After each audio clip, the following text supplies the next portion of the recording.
Dalawang hukom ng International Criminal Court, ICC, ang mariing tumutol sa paghawak ng ICC sa kaso ni dating Pangulong Rodrigo Roa Duterte, dahilan upang magkaroon ng mainit na debate sa loob mismo ng ICC, dahilan ng pagtutol ayon sa Chief Judge ng ICC na si Mark Perrin de Brichambaut at isa pang hukom na si Gocha Lord K. Panidze.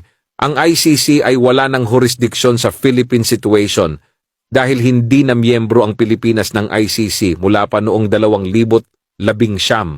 Pinunto ng dalawang hukom na ang Rome Statute, ang kasunduang bumubuo sa ICC, ay hindi maaaring ipatupad sa isang bansa na hindi nasakop ng kasunduan.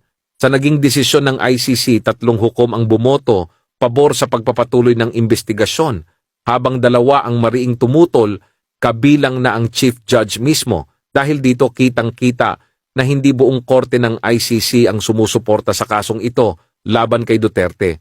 Ang desisyon ay nangangahulugan na sa kabila ng pagpapatuloy ng investigasyon. May malalaking argumento at batayan na nagsasabing hindi dapat manghimasok ang ICC sa kaso ng Pilipinas dahil hindi na ito bahagi ng nasabing korte. Ayon sa mga eksperto, ang ganitong klase ng dissent o pagtutol sa loob mismo ng ICC ay nagtatanong sa kredibilidad at integridad ng kaso. Ipinapakita rin nito na hindi lahat ng ICC judges ay kumbinsido na may legal na batayan ang paghabol kay Duterte, lalo na't nasa ilalim pa rin ng soberanya ng Pilipinas ang anumang kaso laban sa kanya.